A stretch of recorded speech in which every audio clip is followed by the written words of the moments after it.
nós estamos no mês de agosto, agosto dourado, que chama a atenção para a importância da amamentação. E hoje aqui no estúdio, a gente vai falar sobre os desafios de amamentar. Será que dói, não dói? Para responder essas e outras perguntas, está aqui comigo no estúdio a consultora em amamentação, Deise Farias. Deise, seja muito bem-vinda. Obrigada pelo convite. Eu tenho o maior prazer em falar sobre amamentação, porque eu sou apaixonada por amamentação. Então, agradeço por estar aqui falando sobre o agosto dourado, né, que a título de curiosidade, o agosto dourado é representado por um laço dourado. Então, uma parte de um lado do laço é a mãe, o outro lado é o bebê e o meio, o nó, é o pai, é a rede de apoio, que todos são necessários para que esse laço fique firme e dê certo. Quando a gente fala em amamentação, acho que é o momento mais lindo de uma mãe, é você pegar o seu filho no colo e amamentar. Só que amamentar, existem muitos processos e desafios que muitas mamães não conhecem, Deise. Por exemplo, as fissuras, as dores, o processo da descida do leite. E hoje a gente vai tentar esclarecer um pouquinho isso para quem acompanha. E queria que você trouxesse essa informação para a gente de primeira mão. Amamentar, dói ou não? Não é para doer. Então, a dor não é obrigatória. A amamentação existe uma técnica. É uma técnica que, quando a mãe consegue realizar, ela não dói em dia nenhum. Nem no primeiro dia, nem no terceiro dia, nem em momento nenhum. Então, as fissuras e a dor não é obrigatória. E esse é o papel da consultora em amamentação. É treinar essa mãe, de preferência, antes, ainda na gravidez, para ensinar para ela como é essa técnica. A gente faz a teoria e depois a gente faz a prática, né, quando o bebê nasce. Eu, como consultora em amamentação, eu também auxilio ali no momento já pós-parto. Então, colocando esse bebê pela primeira vez, já mostrando para essa mãe, quando a mãe, por exemplo, foi parto cesariana, que ela já consegue sentar e pegar o bebê, eu faço novamente a prática com ela.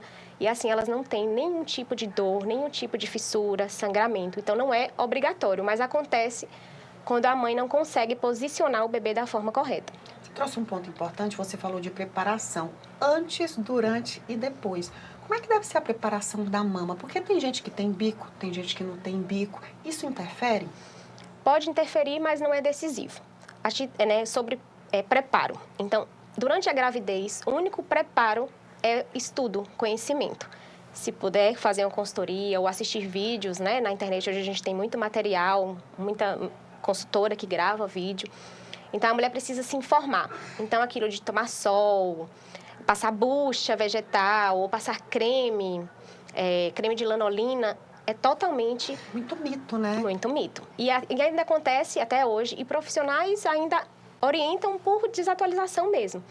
Então, as minhas clientes, né, as pessoas que conversam comigo também na internet, elas já sabem, não precisa fazer nada, absolutamente nada. O corpo humano é tão perfeito que ele mesmo prepara essa mulher para amamentar. Então, o mamilo fica mais escuro, né, para que o bebê consiga enxergar com mais facilidade e buscar. Tem uma justificativa, eu não sabia. A natureza é muito perfeita, né? Então, esse mamilo fica mais grosso, mais áspero, justamente para que ele fique resistente para a amamentação. Então, quando você vem e passa um óleo, creme, isso afina e deixa mais sensível. Então, não precisa passar absolutamente nada. A mulher pode passar um hidratante na mama, mas na parte da areola e do mamilo, ela não precisa fazer nada, justamente para prevenir que essa área fique muito sensível e possa machucar e possa cortar. Então, não existe preparo. E após o bebê nascer, esses cremes também devem ser evitados porque podem causar obstrução de ducto. Então, o que a mulher precisa? Saber fazer a pega correta e ter certeza de que esse bebê não tem a linguinha presa. Então, lembrar de perguntar ao pediatra na sala de parto se ele verificou a língua do bebê. Por quê? Porque quando a língua do bebê é muito presa, esse bebê pode ter dificuldade de abocanhar a mama, né, para poder sugar, ou ele pode conseguir, mas mesmo assim machucar a mãe. Então, a mãe precisa saber posicionar o bebê, mas o bebê também precisa, em contrapartida, ter essa linguinha solta para que a mamada seja efetiva e não seja dolorosa. Tem muitas mães que falam desse, meu filho ele suga com muita força, tem outras crianças que não. Então, isso é mito também, né? Não é mito. Na verdade, o bebê nunca mamou. Então, ele também não sabe fazer aquilo, né? E a mulher, uma mãe de primeira viagem, ela também não fez aquilo. E eu costumo dizer assim que a amamentação, embora a gente tenha 1, 2, 3 filhos, cada amamentação é única e a gente está, de certa forma, fazendo aquilo pela primeira vez porque é com um novo bebê. Então, existem bebês que estão muito dispostos já a mamar bem no início. Então, o ideal é que se não nascer, né, por via de parto normal, que essa mulher tenha pelo menos algum sinal de trabalho de parto para ser feita a cesárea. Porque isso mostra que esse bebê está pronto para vir para cá, para fora, né? Então, isso é muito importante, esperar esse sinal. E esse contato da mãe com o bebê ser o quanto antes. Por quê? Porque a gente vê muito o bebê com a touquinha, enroladinho na mantinha, em contato com o rosto da mãe, aquela foto bem bonita. Né? E aí eu sou defensora da Golden Hour, que é a hora de ouro. O que é essa hora de ouro? São as primeiras 2 horas de vida que esse bebê precisa ter o máximo de contato possível com a mama. Ele fica peladinho assim em cima da mãe, já vi isso. A pele é o ideal, né? O pediatra avalia aquele bebê ali quando ele nasce, ele vê que o bebê está apto, que o bebê nasceu bem, que o bebê tem condições. Esse bebê vem para o peito da mãe e aí, pelo alto índice de cesariana, tem gente que dificulta isso. E não é uma dificuldade, basta o profissional mesmo ter a boa vontade, a sensibilidade de fazer. Eu tive gêmeos e os meus gêmeos tiveram a Golden Hour e eu estava em anestesia geral, né? Eu estava entubada por questão de risco. E mesmo assim, os pediatras fizeram, então os 2 vieram, mamaram, tiveram contato com a pele ao mesmo tempo. Então a cesariana, ela não é um empecilho para isso de forma alguma. Então, a mulher só não consegue ela mesma colocar, mas existem profissionais que podem fazer isso. Então, regula a temperatura corporal, regula a frequência cardíaca, a frequência respiratória. E esse bebê já tem o primeiro contato com aquele lugar que é o lugar para ele, digamos assim, morar nos próximos meses, que é o peito da mãe. Aí o leite, então, já desce? O que desce é o colostro. Então, lá no final do primeiro trimestre da gravidez, a mãe já sente um aumento do tamanho das mamas. E aproveitando, já falando assim, sobre esse aumento do tamanho das mamas é importante para saber se essa mulher vai conseguir amamentar de forma exclusiva. Então, mulheres que não amamentam, não aumentam em nada o tamanho da mama, é um alerta de que talvez essa mulher não consiga manter o aleitamento exclusivo. Talvez precise de um complemento. Então, o peito que cresce mostra que tem glândula. Então, ela vai produzir leite. Então, esse primeiro contato que a mulher tem é o colostro. Então, lá no início da gravidez começa essa produção e esse colostro fica guardadinho ali. Existem algumas mulheres que sujam a roupa, não tem problema também. Então, ele fica ali guardado. Então, primeiro, segundo, terceiro dia, o que a mulher tem é o colostro, que ele não é pouco, ele não é fraco, ele é riquíssimo, ele vale ouro. A gente chama de líquido de ouro. Né? E aí tem gente que fala assim, mas é que o colostro é muito pouquinho. Mas o estômago do bebê é muito pequeno. Então, no dia que o bebê nasce, o estômago dele é menor que uma uva. Ou do tamanho de uma uva, se for um bebê um pouquinho maior. Então, ali cabe 5 a 8 ml. O problema, que na verdade não é um problema, é que o colostro, ele é muito leve. Então, o primeiro contato com o estômago do bebê precisa ser até com aquele líquido mais leve, para que depois esse leite vai ficando um leite de transição e vai ficando um leite, digamos assim, mais pesado, vai tendo lactose. Por isso que os bebês costumam ter cólica a partir de 15 dias, que é quando esse leite, digamos, fica maduro. Então, ele não é pouco, ele não é insuficiente. Então, a mãe precisa oferecer ele em intervalos menores. Eu brinco assim que os primeiros 2 dias, que é de colostro, é uma oportunidade que a natureza nos deu de aprender a amamentar e esse bebê aprender a mamar. Então, não precisa ter pressa com a descida do leite. A descida do leite, independente da mulher, independente do tipo de parto, ela vai acontecer de 48 a 72 horas, então 2, 3 dias depois do parto, que é quando o hormônio placentário ele sai da corrente sanguínea da mulher.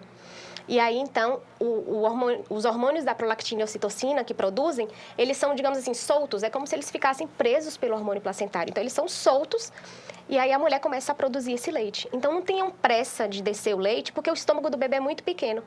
E aí acontece que quando a mulher tem pressa ou que esse leite desce e esse bebê ainda não sabe mamar, a mulher começa a ter empedramento, ela pode ter calafrio, ela pode ter febre, né, que é o que a gente chama de apojadura, que é esse fenômeno da descida do leite. Então, o segundo dia, é porque ele seja a quantidade pequena mesmo, que essa mulher ofereça em mais vezes, intervalos menores, justamente para que ela e o bebê tenham a oportunidade de aprender o que é a amamentação. Você trouxe um ponto importante sobre esse enrijecimento da mama. Eu já ouvi falar também em mastite, né? Isso pode acontecer? Sim. O enrijecimento da mama, que a gente chama de engurgitamento mamário, ele geralmente ocorre ali no 3º e 4º dia, que é a apojadura. Então, a mulher precisa fazer massagem na mama, então ela pode apertar mesmo de uma forma profunda, fazer uma massagem bem, bem funda, não de forma para doer. Ela pode balançar a mama, que é o que a gente chama de shake, então é como se ela fizesse um liquidificador com a mama, E se precisar, ainda pode ordenhar um pouquinho no manual para ficar mais fácil para esse bebê pegar, porque a mama às vezes muito cheia, o bebê não consegue abocanhar. Então, ali no terceiro, quarto dia e depois no quinto dia já regula essa produção, tá? Então, a mulher não fica tendo esses empedramentos. Então, é normal que aconteça ali no terceiro, quarto dia. Sobre a mastite não. A mastite pode acontecer em qualquer momento da amamentação. Então, lá no primeiro mês, no sexto mês, em qualquer momento. Porque, às vezes, a mulher amamenta sempre na mesma posição. E aí não existe geralmente ela é aqui nessa parte, porque a mulher amamenta aqui nessa posição tradicional. E esse quadrante de baixo aqui da mama fica com o resto de leite sempre. Né? Ou ela dá um pouco desce, e essa mama não esvazia totalmente, digamos assim. Então, o ideal é que ela dê, em cada horário ela dê uma mama. Então, primeiro uma, se precisar pode complementar com a outra. Mas quando ela termina, o ideal é que, vamos supor, comecei aqui e terminei aqui, no horário seguinte eu vou começar naqui eu terminei. Tem que anotar, né? Tem. Então, ela vai dar uma mama só. Se precisar do complemento, ela pode dar outra. Mas se ela der sempre uma e complementando a outra, uma vai produzir mais que a outra e uma vai ficar com o resto de leite. E esse leite pode causar inflamação, que pode causar infecção. Né? Então, qualquer sinal de dor ou de vermelhidão na mama, procurar um profissional o quanto antes para não deixar que isso vire uma infecção e precise de antibiótico. Você trouxe esse ponto bem interessante de estar revezando as mamas. Só que eu já vi relatos de pessoas no meu convívio que só conseguia dar uma mama e o outro parou de produzir. Isso acontece também? Acontece. Às vezes as mães falam assim que o meu bebê prefere a mama direita. Aí eu falo assim, é muito lado que a gente tem às vezes a destreza, a gente sempre tem um lado que a gente pega melhor e esse bebê também se sente seguro. Então a gente não consegue às vezes amamentar do outro lado, o bebê acaba percebendo que a gente não tem tanto manejo e ele opta mais por aquela dali. Ou o bico um pouquinho maior do que o outro, o bebê tende a ter essa preferência. Então o ideal é que a mulher insista para que ela consiga amamentar nos dois, até para que ela não fique depois com uma mama maior que a outra. E também para que em algum momento esse leite não seja insuficiente, porque o corpo precisa justamente desse revezamento para ter tempo de produção, tempo de enchimento. Eu tenho clientes que já amamentaram em uma mama só exclusivamente durante 6 meses, mas fica mais desafiador, entendeu? Então, o ideal é que ela tente arrumar uma posição, ou colocar uma almofada, um travesseiro, para que fique mais confortável, para que o bebê se sinta acolhido. E pegar o bebê mesmo, como se ele estivesse no ninho. Não deixar ele solto, porque o bebê se sente inseguro se ele ficar solto, ele se sente inseguro. E aí ele tem uma dificuldade maior de mamar. Queria que você deixasse uma mensagem, afinal de contas nós estamos no agosto dourado, é um mês de reflexão para a gente falar da importância mesmo do aleitamento materno. Você trouxe informações importantíssimas que eu tenho certeza que vai ajudar muitas mamães, mas eu queria que você deixasse uma mensagem. A mensagem é que a amamentação ela é muito desafiadora, a gente não pode simplesmente também romantizar totalmente. É lindo, eu fico emocionada quando eu vejo um bebê mamando, eu sinto saudade dos meus filhos mamando. Mas, assim, ela é muito desafiadora para a mulher porque só ela pode fazer aquilo. Ninguém pode substituir.